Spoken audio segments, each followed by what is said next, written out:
Coming up on this episode of the Healthy, Wealthy, and Wise podcast. And the Spanish and the English is different, especially the way.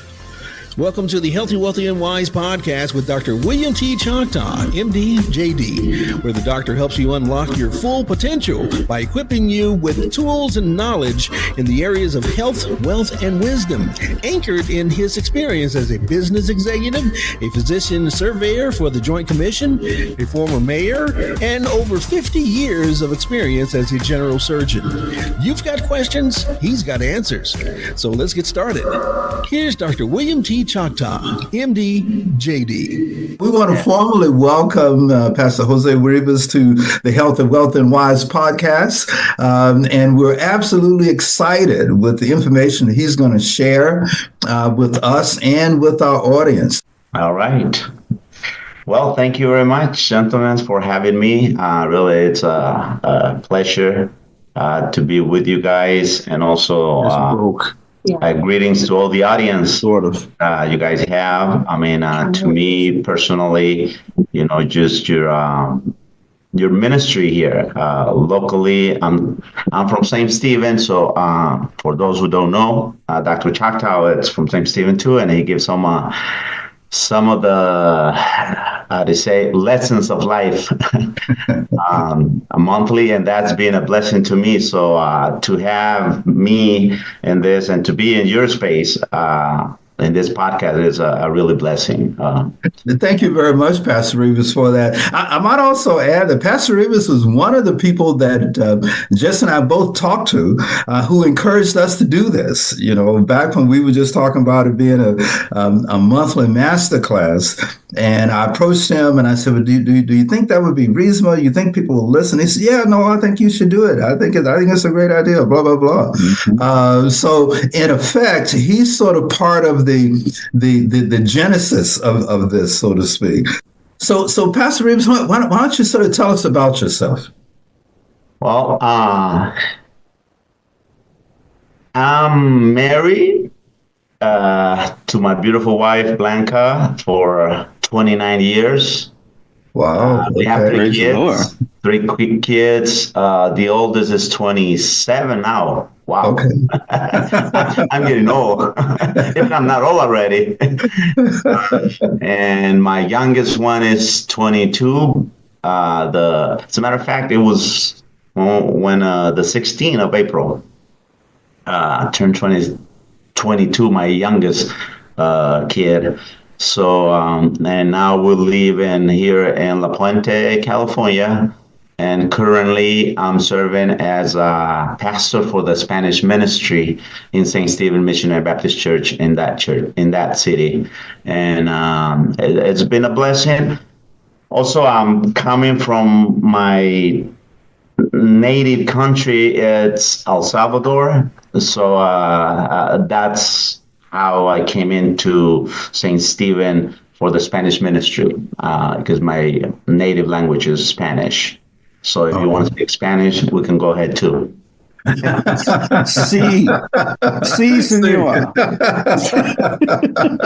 So tell me about the Spanish language ministry and how it evolved and how it works within the overall St. Stephen's Church ministry, which is predominantly African American. So how does that work? That's got to be pretty interesting. Well, see, Dr.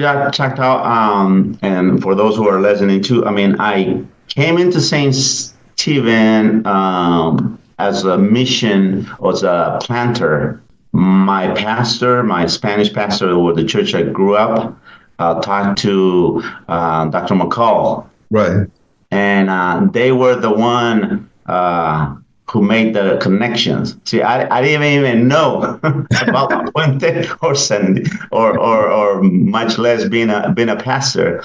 But they start talking about the opportunity to start a Spanish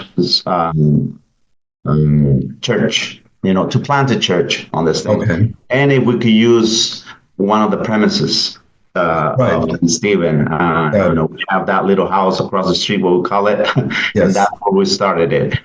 So, and then that was in 2004. Wow. Okay. This thing. So I was as a mission from El Camino Church from East LA.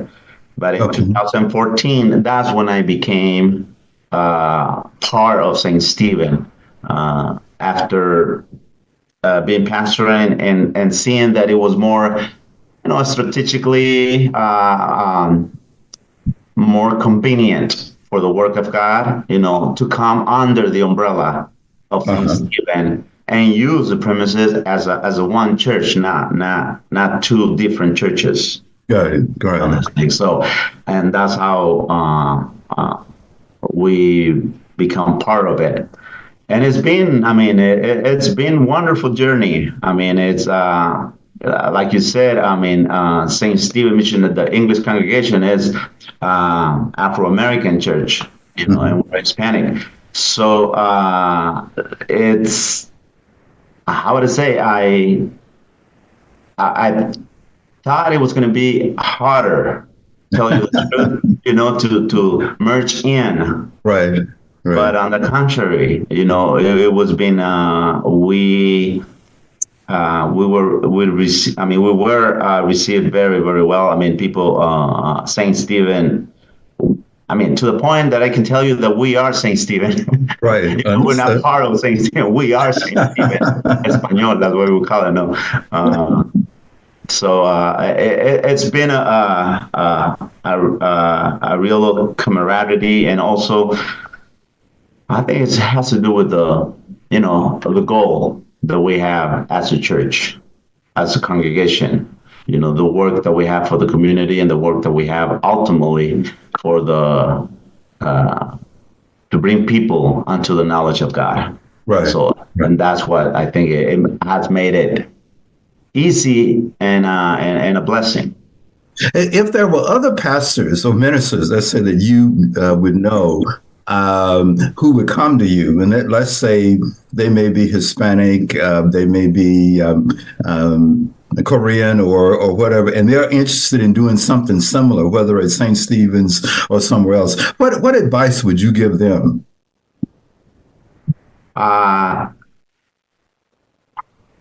See, it's one thing that in common doesn't matter what we are or who we are. And the common is the gospel. Right. Our goal is to bring people to the knowledge of God. Okay, got it. On this thing. So everything else just falls under it. So I think if you want to do that, if your goal is that, it wouldn't be you should have no problems. Because the problems that we sometimes have is, let's say, I'm Spanish, so we do things this way. Got it. It has its own place. Right. For example, let me just put you an example. And you said this is free, right? So yes, it is. This is not going to be running over the pastor. Not to worry. But he will be listening though. But that's the thing. What I'm saying, because in the Spanish and the English is different, especially the way, let's say, worship. Hispanic, we're more upbeat. Okay. Right? And animated. More animated. Yeah. Okay. That's it. When we came here with Dr. McCall, St. Stephen was more, not so much animated like today. It was more, it was more conservative. Let's put it that way. Okay. Subdued. Yeah, on these things. So there were pastors who will come up to me, but you're not going to be able to work on that because the differences. It was, right. The way we worship is not the main point. Right. The main point is that you worship. Just to worship, however we do it, and exactly. And that's one of the things to do. In other words, if the goal is to be a blessing, you know how Paul would say to the Greeks, I make myself Greek, to the Gentile, make myself Gentile. Yes. Just for the reason or for the goal to bring him to Christ. Yes. So when we have our own personalities, even our ethnicity, you know, and the way of that goal, that's when we have a problem. But, you know, otherwise everything works. It comes to the river, you know, where that purpose it helps. Yeah, And I think that's why it's important that we and we humans, and it's probably human nature, that we want to have our part and our way of doing it, and I have my way of doing it, and if you don't do it my way, then you're doing it wrong, and I'm doing it right. And I think, you know, service or worship is above all that. You know, that we look different and we act different, and we may talk different and be different heights and different weights and whatever. But that difference is a benefit. What affects the most, I think, a person or whatever, is the uniqueness. In other words, right. the how would I say, the way you are, the way that you're being created to be. You know, right. From the moment that you are different because of something else, just to adapt on this thing, then you're not you yourself.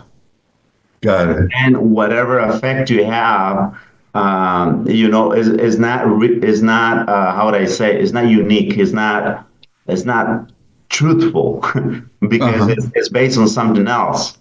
But when we are different, like you said, I mean, different ethnicity on these things, you know, the respect comes that you are different, you know, and I can enjoy you same thing as you can enjoy me because of the goal that we have. Because the people that you can influence, I may not, but the people I can influence, you may not. Right. We all have our purpose. Is our strength. Right.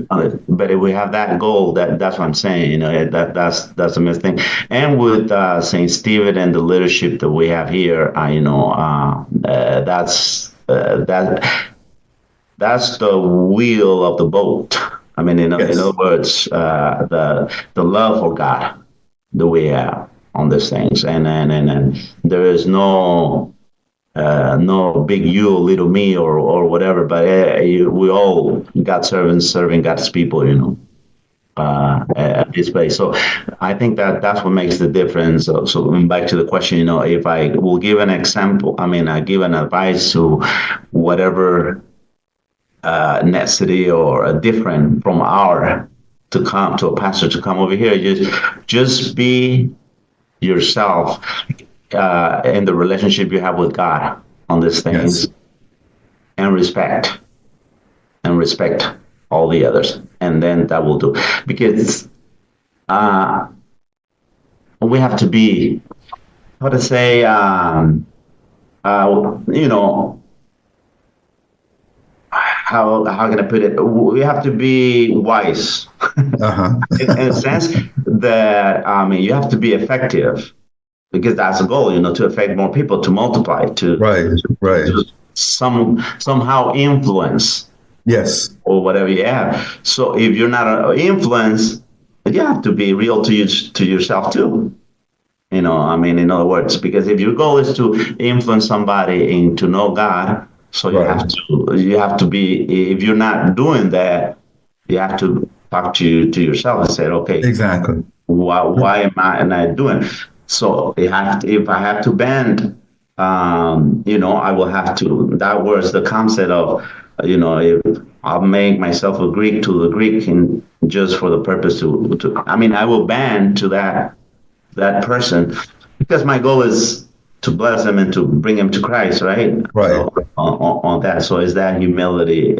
You have to have that humility too, and at the same time is that the way you are is, in other words, whoever you are is the most powerful testimony that it can influence somebody. Yes. Because it will come natural on these things. you know. So that's one of the things. That's what I did with Saint Stephen. Is that back to the point that I said, I'm more like, yay, you know, more animatic. Right. Animated. Animated. Okay. We love that too, by the way. You know, I just said, I just did one thing, is that, because I can't, I mean, I don't want to be different. You know, and in a sense, I just want to be me and the relationship that I have with God. So Right. if it's real, God's going to back it up. Yes. Yeah. You know what I'm saying? I mean, I'm just you, and it is just me and you. So whatever I'm doing, you know, that's what I am. So if I'm not received, well, that's what I say. I mean, I can do nothing. Exactly. You be yourself, right? Yeah. And we all grow. We all grow, and we learn, and we develop, and that's why our diversity ends up being our strength, not a weakness. It's a strength. Exactly. Yeah. But what are your goals for your Spanish language ministry? Long term, short term. Well, my goal is just to be a church. As the English church, in that case, you know, in such a way that it can have, you know, different ministries. Okay. On to just to multiply. Right. On those things, and the other is to have that base, that foundation, to do mission. You know, to go out in the terms of missions. Well, God bless, and be the change you want to see in the world. Amen. All right, take care. Bye-bye. Thank you, Pastor Rivas. Bye-bye. Bye. Thank you for listening to this episode of the Healthy, Wealthy, and Wise podcast with Dr. William T. Choctaw, MD, JD. Be sure to check out other great episodes covering areas of health, wealth, and wisdom at thhwwp.com. And while you're there, be sure to check out the books, blogs, and other literature in your preferred format. And don't forget to leave a review, subscribe, share, and support the podcast. That's at thwwp.com. You've been listening to the Healthy, Wealthy, and Wise podcast with Dr. William T. Choctaw, MD, JD.